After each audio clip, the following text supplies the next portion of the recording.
We're just coming into the third week now for schools being open again, Kierran. And so we decided it would be good to have a conversation about how's it going. How's it going with the stories that you're hearing from young people, and also I'm hearing stories from families as well. So we thought we'd just share this little conversation with people to go through the experiences that we're hearing. So tell us a little bit about what are you hearing from the young people, Kierran, about their experience of returning to school? Yeah, so I think initially the main kind of feedback that was coming from young people was the fact that it was just so nice to be able to see their friends. So just to be able to have that interaction, however that might be, but that was the overriding kind of positive I think that first came from what young people were saying. And I think there's been other issues that have then been raised from that, and I think as children spend more and more time back in schools, we'll learn more and more.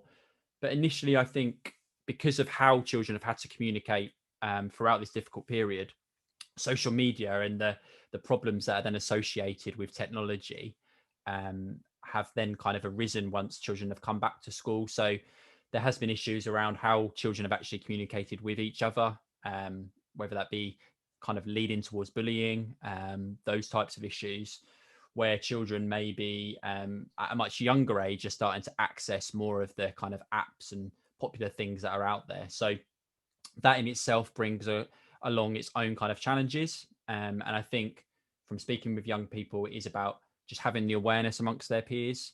When I talk about social media, I always think that it's a tool that's been developed without any kind of real thought about how we actually use it. It's just been chucked out to all of us.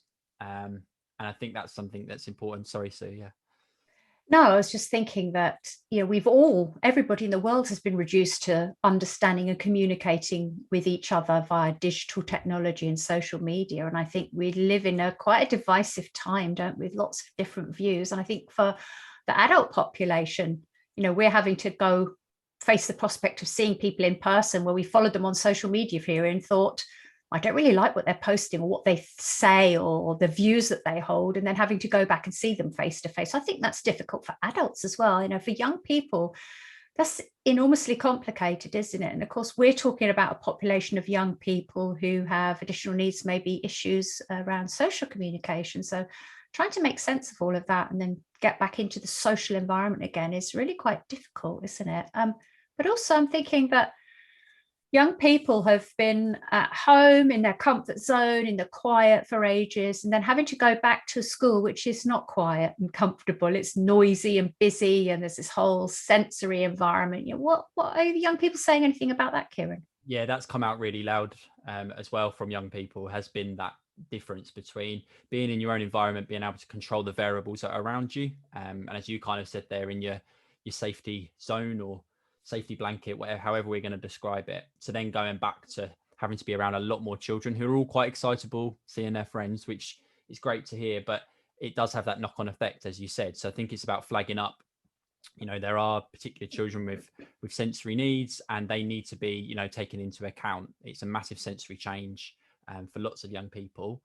What has been pleasing to hear, though, that they're, again, from the majority of young people we've spoke to, there has been a focus on well-being on going back to school, which really pleased about, because that echo chamber that we just described, social media, some of the rhetoric that children, they do still hear, that was coming out was things like catch up. And that word, I know for a lot of young people I spoke to, was really hanging on them. So what they've been, pleased to see is that when they've gone back, it's not just about catch up. They are focusing on their well-being.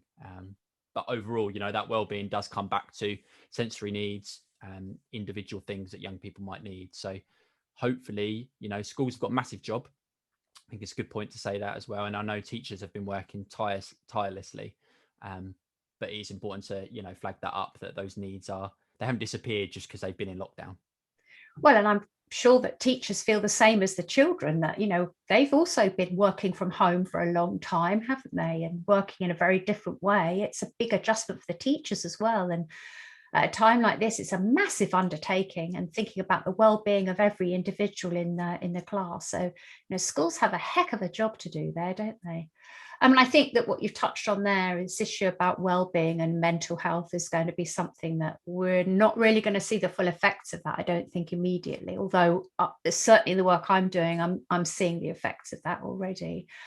So it's good to hear that there's like a focus on well-being going on in schools. And I know that you do quite a lot of work yourself, don't you, Kierran, about mental health and well-being? What kind of work are you able to start doing again now that schools are reopened? Yeah, so that's a really good point, and again, that's driven by the young people. So they've said they want mental health and well-being to really be, key on the agenda of the Multi Schools Council. So that's what we will do. So in schools, it's about going in and delivering like mental health awareness assemblies. So that is just again giving children the tools to be able to manage, some of their emotions. We also look at a resilience program that, again, mainly in the north of Essex, we've kind of rolled that out, but it's something that we are hoping once we can get more into schools that get into other parts of Essex as well. So the South Clinical Commissioning Group, we're in conversation with them about how we could maybe get in touch with more schools down there, which is brilliant. But also, we know that this transition period is difficult for a lot of young people. So in the Easter holidays, in the first week, we're doing a session for a small group of young people who might be finding that particularly hard. So some online sessions to really look at, again, some of the tools that could help them to get back into the school setting. So yeah, fingers crossed that might help some of the children as well. But also, as part of this, I think, again, we always adapt our approach to what young people are telling us and the schools. And we know that coming back to school, that socializing, those skills that, sometimes we all take for granted, they really need developing again, because again, like I said at the start, we've just been talking through a computer for so long now. So I think that's a massive challenge again for schools. And it is about understanding that, and where there's good practice. I think this is where the multi schools has added another element as well. So because we've got such a good network of young people, we can kind of share that practice. And I always think that's best. If you could get what's working well into more and more schools, then more children are going to benefit. So yeah, that's our focus, and I'd say that's kind of a roundup really of what we've heard in these first 3 weeks. Yeah, I think that sounds like amazing work you're doing, Kierran. So important as well. And the thing that I love the most is it's all being driven by young people. So it's not just you thinking about, oh, what can we teach kids about how to be resilient? But it's all developed by young people. And for me, we've talked about this before, haven't we? How the voice of young people generally within education, but I think especially in this COVID period has been our young people have not really been consulted enough. So I think that's fantastic, the work that you're doing there to drive that forwards. This theme about mental health is also something that is cropping up a lot in the work that I'm doing as well, with families reporting either issues for their children with difficulties with mental health or for themselves. Yeah, and I mean, I think it's important that children recognise as well that we need both young voice and parents' voices as well, kind of combined. That they've really mentioned that, especially over the last 18 months. So, yeah, when it's mental health or when it's send awareness, we need both kind of groups coming together. So, from your perspective, Sue, as well, over the first few weeks, what have you heard kind of from parents about the transition back to school? Well, I suppose what's different about the feedback that you're getting is, I guess you're getting feedback from young people who are in school. And I would say mostly the conversations I'm having are with those families where getting back to school is a struggle. So children who are not having that experience, that lovely experience that you've described of being super happy to be back and seeing friends, but actually young people who have had this year of being at home and feel safe at home. Maybe they had difficulties before in feeling comfortable at school, maybe elevated levels of stress and anxiety before, and that's just been massively amplified by having a year out of school. So I would say that this is a huge issue that seems to be I spend a lot of my time dealing with.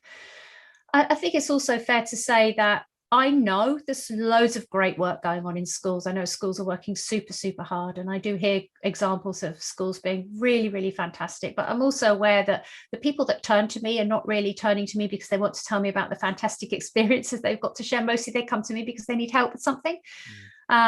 So there's been some themes in there, that this one about mental health being one, and that sort of links into a couple of other points, one being around one planning and one being around attendance. So I think these are like common themes that come up.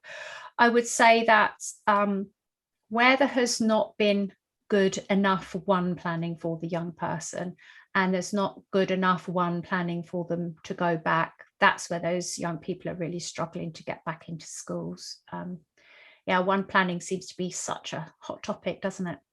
It does, yeah. I mean, again, more from kind of the adult driven forums, I guess, is where we pick up stuff around that. Although, in the past, it goes back to that understanding of the individual, and obviously a good one plan would give that understanding. So when young people say things like, my school doesn't really understand me, yeah, I think it is a reflection on how good sometimes that planning is. And even if I take that to like secondary schools, where there's obviously a lot of young people when they're moving from teacher to teacher, those plans are so crucial so that they really give a picture. And I'm really interested, I think, in these next few months and moving forward in how young people again can really be involved in that process. So good practice, I use that a lot, but that's because it's a term the young people have used with a project that we run, we've mentioned many times before, Sue. How they influence things like that and have their voices on what is good for them is really, really important. Yeah, that comes up a lot with the families I work with. So the idea is that one plans are drawn up with the young person and the family and the school together. So it's like a joint conversation. It's supposed to be a vehicle for that conversation to be had about what the young person's needs are. Obviously, the ideal is that they can explain themselves what they need. And obviously, they have their families there to support. But I hear too many examples of families being presented with a plan that they maybe don't necessarily agree with, or maybe finding out that their child has had a plan they didn't know about, or that they had a plan and it's been reviewed a few times and they didn't know about that and they haven't had a copy either. So I think that we really just need to have this focus on remembering that one planning is supposed to be a co-production between young people, families, and schools. And I think that there are some like local authority templates on the local offer, but the consistency of plans through schools it varies wildly. So there's a lot of work to be done there. But it was always that way before COVID. I just think that as an issue has been highlighted now upon the return to school, where you've got young people whose difficulties are perhaps more extreme than they were before. They've been amplified by COVID. So that means that the need for those specific one plans is greater than ever, really. That leads into where you've got young people who have these elevated levels of anxiety, poor mental health, have not had the provision and support they needed over the last year, and maybe don't have one planning that meets their needs. Is they're not able to get to school each day. And I know this causes a lot of worries for families, because this issue of attendance seems to be such a hot potato that there are lots of schools who are super understanding and work together with the family to think about, what might be needed to get the child back into school, which is great. But there's lots of examples where that's not the case, and schools are facing some quite stiff letters from schools, or a very stern approach about, your child has missed so much school, we must, get them back in straight away. So I know this is an issue we've talked about, isn't it, Kierran, about what we think is the right approach for this. What do you think about this attendance and the approach that is being taken? Yeah, I think it's always got to link back to, looking at the root kind of problem and why that young person doesn't feel they can access their education, or why the family doesn't feel it's suitable. So to really focus on that, and then to be able to really have a clear channel of, firstly, communication. So there's good communication throughout whoever's getting involved in that process, but then as well, a bit more clarity on where families can turn to. So I know, again, something I've asked for clarity on last week was looking at a bit of an overview about kind of the tier system of support. Again, if we link back to mental health, there's so many organizations out there really is. I think that's been apparent to me and you, Sue, even more so through COVID. But it's about, how do parents know about these, and then how can they be directed to the right support at the right time, not have to, go and search through hundreds of, oh, this might be good or this might not, it'd be really clear. So for me, clarity on support would then get the children in a better place, then hopefully being able to attend school. But I mean, the bottom line for me is that, good schools should show a good level of understanding. So, if a young person, for whatever reason, can't access their education, this is like no other time that anybody has lived through. So, you can't just have a standard approach to say, well, it's always been like this, so we're just going to get this organization involved and you have to come to school. There has to be a balance. It's been so different.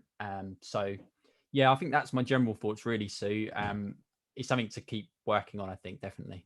And the issue is the same as it was before, that, you know, the best outcomes and the best communication are with those schools where there's really good, strong leadership that really embeds SEND provision at the heart of the culture of the school, leadership that really generates this culture of inclusion and support, understanding, the right level of challenge combined with good one planning. You know, those are the schools that deliver the best SEND provision and where the young people get the best outcomes.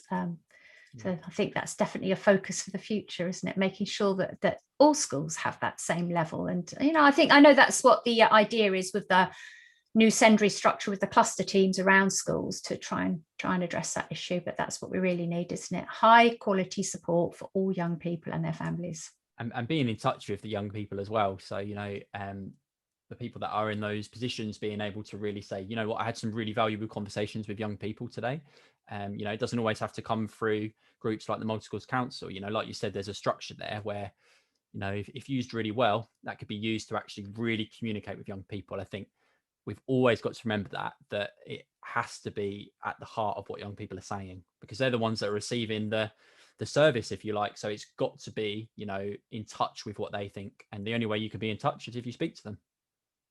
Absolutely. That feels like a very good note to end on, Kierran. I think that it'd be interesting to see what happens in the coming weeks. Don't know if it's a good thing or a bad thing that it's only a couple of weeks till Easter.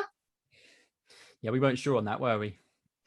No, I think it probably is a good thing for those people who are worried about returning to school, that they have a little bit of time to just acclimatise and get used to it before the prospect of the summer term. And for other people, it'd be a shame that they've just got back and seen their friends and have that wonderful experience that you've just described at the beginning, only to find out they're going on holiday for a couple of weeks. So time will tell. Time will tell, absolutely. But thank you, Sue, for your time. And for you, Kierran. Speak soon.